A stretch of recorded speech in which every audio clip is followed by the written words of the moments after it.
Boa tarde a todos, pelo menos a todos que estão aqui no Brasil. Tem gente que acompanha do mundo inteiro aqui no Instagram. Decidi nessa sexta-feira de chuva aqui em São Paulo, tá chegando chuva, um tempo aí promete prosperidade para o fim de semana. Falar um pouquinho sobre as eleições que estão chegando, por isso que eu fiz essa convocação a vocês aí durante a manhã. E já fazer aqui um pequeno spoiler, um disclosure, né? A ideia aqui não é nem declarar votos, nem pedir votos, mas sim falar sobre votos, valorizando que, pelo menos aqui no meu Instagram, no meu YouTube, no Facebook, aqui é um espaço para discutir inteligência financeira. E inteligência financeira é a inteligência das escolhas, e eu quero falar um pouquinho do quanto que suas escolhas vão impactar ou vão, de repente, influenciar o seu bolso nos próximos anos. Acho que é importante, vou fazer uma live rápida, tá, gente? 10 minutinhos aqui. Queria pedir a todos que estão participando aqui, evitar propaganda aqui. Nós estamos falando de escolhas inteligentes, não é um lugar aqui de nenhum tipo de militância, nenhum tipo de divulgação, mas para falar de escolhas. Lembretes importantes, domingo, dia de voto, né? Vamos lembrar que o seu voto é o voto que paga o salário da nobreza, né? O salário dos palácios, onde nossos governantes exercem o seu poder, né? Então, decisões que nós tomamos ali, às vezes por impulso, às vezes por raiva, às vezes por reação, enfim, algum tipo de protesto, vão impactar nos impostos que nós vamos pagar nos próximos anos ou no uso desses impostos, já que a gente sabe que os impostos pouco mudam nos próximos anos. Lembra também que o seu voto vai impactar na condução da economia, né? A condução da economia, basicamente, no Brasil, o grande medo que a gente tem é de inflação. Uma inflação que as pessoas não percebem, né, o quão penosa a inflação é para o nosso futuro, o quanto que ela é desastrosa, porque tem muita gente aqui no dia a dia reclamando da baixa rentabilidade do investimento em renda fixa, a taxa Selic está baixa, né? Onde eu consigo aquele 1% ao mês que eu conseguia até pouco tempo atrás? Gente, perceba que é muito melhor você ganhar 0,6% ao mês com 0,3% de inflação do que ganhar 1,5% ao mês com 1,2% de inflação. O ganho é o mesmo em termos reais, 0,3%, só que o imposto de renda que você paga sobre o seu investimento é o mesmo, ou seja, é proporcional a todo o ganho. Ou seja, quando você tem 1,2% de inflação naquele investimento que te paga 1,5%, o que era lucro, na verdade, foi embora imposto de renda. Então é melhor você pagar menos imposto de renda sobre o seu investimento e ter um pequeno ganho real, mas real mesmo, do que aquele ganho oculto, né? Ou o ganho que a gente acha que tem nos imóveis e nunca acontece. Então, cuidado, porque a inflação, correr o risco de voltar no país é algo muito ruim. Cuidado também, porque a gente faz algumas continhas com relação ao custo dos impostos. As pessoas têm na cabeça que no Brasil se paga 30 e poucos % de imposto sobre a renda. Lá nos Estados Unidos é quase a mesma coisa. Gente, pensa, principalmente as pessoas de baixa renda que falam, não, eu não pago imposto, né? O imposto que você paga sobre o seu consumo, sobre a sua energia, pega aquela continha de luz, né? Vamos arredondar os números. Quando aparece lá que de cada R$100 que você pagou ali, digamos, 40 de imposto. 40% de imposto. Não é 40%. Porque se você viaja para fora do país, né, onde tem o conceito de imposto sobre valor agregado, se você gasta $100 em algum item, haverá outros 8, 9, 10% de imposto de valor agregado. 8, 9, 10 acima do seu consumo. Quando você pega uma conta de energia que 60 foi energia e 40 foi imposto, na verdade, sobre os 40 de energia que você gastou, aliás, sobre 60 de energia que você gastou, 40 foram adicionados, né? 40 sobre 60, 2 sobre 3, você tem 66% de imposto numa conta que dizem que é 40, porque o cálculo é feito por dentro. Então, muito cuidado, porque toda essa arrecadação que a gente está acostumado a fazer no Brasil, que o rico arrecada sobre a sua renda, que o pobre arrecada sobre o seu consumo, ela é gigantesca e ela é usada para manter o quê? Palácios. Gente que serve cafezinho com luva, cafezinho com xícara de aba de prateada e dourada, motoristas, toda uma estrutura que é desnecessária. Faz uma reflexão sobre a sua cidade, tem gente do Brasil inteiro assistindo aqui, né? Compara o prédio da prefeitura da sua cidade com o prédio do hospital, do posto de saúde, da escola. Veja quanto custa aquele prédio da prefeitura. Vai dar uma reparada, vai no hall, não precisa falar com ninguém no hall. O piso deve ser de mármore, quando talvez seja um cimentão, nem cimento queimado para higienizar você tem na entrada de um hospital, na entrada de uma escola. Tem muita cidade no Brasil que a escola não tem todas as paredes fechadas. Então, o que nós temos no Brasil, gente, é uma política que foi herdada de Portugal, e os portugueses não são os culpados por nossos problemas, mas aquela política medieval, em que existia um rei que arrecadava para não dar nada em troca para o seu povo, que existia uma nobreza que aplaudia e mamava na teta desse rei, é a mesma política que foi mandada na pior qualidade para o Brasil, lá no começo do país, que assumiu pedacinhos de terra, que administrou com seus herdeiros esses pedacinhos de terra até hoje. Uma política que você não percebeu que nesse bate-papo entre quem ganha e quem não ganha é primeiro turno, não é? Todo mundo está discutindo voto para presidente e está ignorando que quem manda no Brasil não é o presidente, quem manda no Brasil é o Congresso avalizado pelo Senado.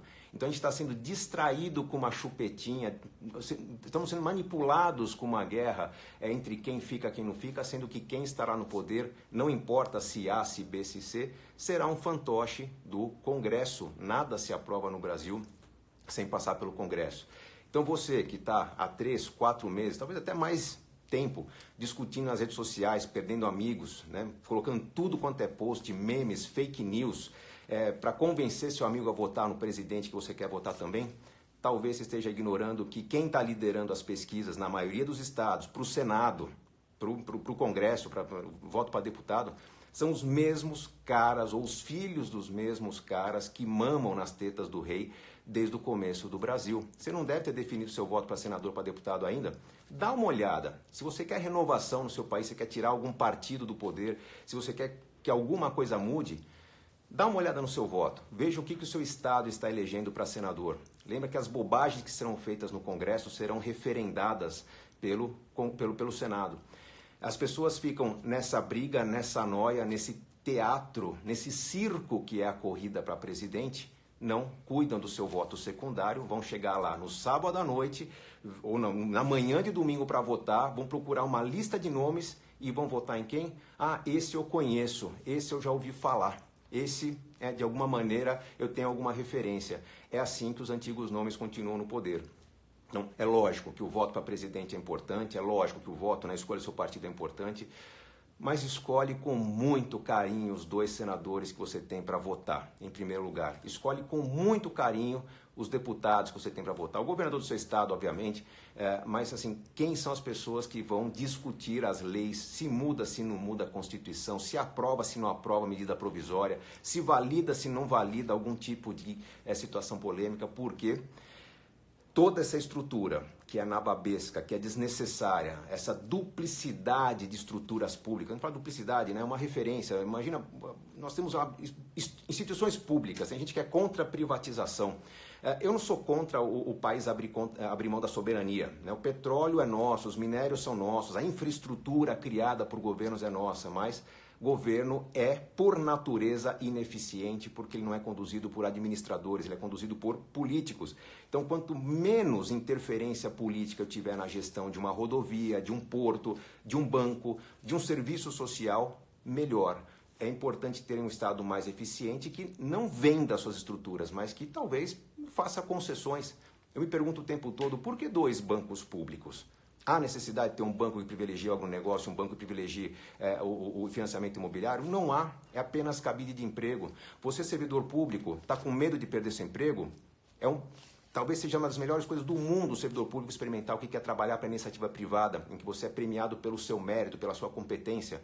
Talvez aqueles que não queiram ter mérito, competência, não queiram trabalhar, se ressintam disso. Mas pense na não necessidade de uma estrutura que hoje está ali para prestar um serviço para você. O quanto você pode ter um serviço público mais eficiente, desde que você tenha uma eleição de um quadro político que tenha como foco prestar um serviço para a sociedade. É isso que você vai definir no domingo. É isso que você tem que levar a sua família para definir, pensar nos rumos do uso que será dado para o seu imposto, porque o imposto a gente sabe que se for reduzido, será um pouco reduzido. Que seja, se não for, que as pessoas eleitas nesse domingo prestem um bom serviço. Isso é inteligência financeira cidadã, inteligência financeira relacionada às suas escolhas. O Raikut está falando, salva essa live, ela vai ficar aqui disponível 24 horas aqui, como normalmente é no Instagram, para todo mundo ver. Chame as pessoas para assistir, né? Não ignore esse pouco tempo que você tem pela frente para decidir quem é o seu deputado, quem é o seu senador, seu governador. Pessoas que, de certa forma, aí, as pessoas estão cuidando para eleger, mas as pesquisas mostram que no quadro do Senado, no quadro da Câmara dos Deputados, nós teremos sempre mais do mesmo, que é o que existe no Brasil há muito tempo.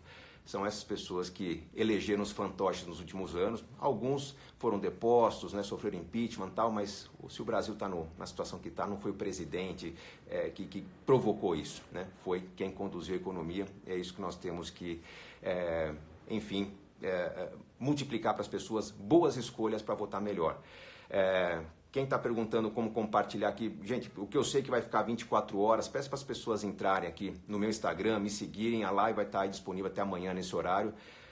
Há tempo de melhorar sua escolha. Domingo é um dia muito importante, não só para os 4 anos que vem pela frente, mas políticas públicas sérias vão trazer efeitos para várias gerações, que a gente saiba escolher. Obrigado, gente. Um comentário já, Coelho. Gustavo, se você morasse no interior do Maranhão, sem água tratada, com miséria por todos os lados, tenho certeza que o lado social seria mais valorizado. Temos diferentes Brasis. Eu sei, Jaque, foi pensando, por exemplo, em Bacabal, uma cidade que eu visitei aí no interior do Maranhão, vendo que nas cidades no entorno, não estou falando de Bacabal, mas as cidades no entorno, quando eu fui de São Luís até Maranhão, que eu visitei várias prefeituras, dei aula para muitos prefeitos, visitei várias escolas e postos de saúde, andei, por exemplo, em caminhonetes importadas, junto com o prefeito, com a prefeita, para descobrir que o valor daquela caminhonete, por exemplo, fecharia as paredes das escolas, que lá são apenas telhados de palha. Diferentes Brasis que precisam de menos coronéis, de menos gente explorando o seu dinheiro, menos gente explorando o recurso que existe e que vem do governo federal e que é suficiente para mudar a realidade dessas regiões e que não muda por quê? Porque é mais fácil para o político colocar o bode na sala durante 3 anos, trazer sofrimento proposital e na véspera da eleição tira o bode, todo mundo aplaude a retirada do bode e vota naquele político que fez o bem.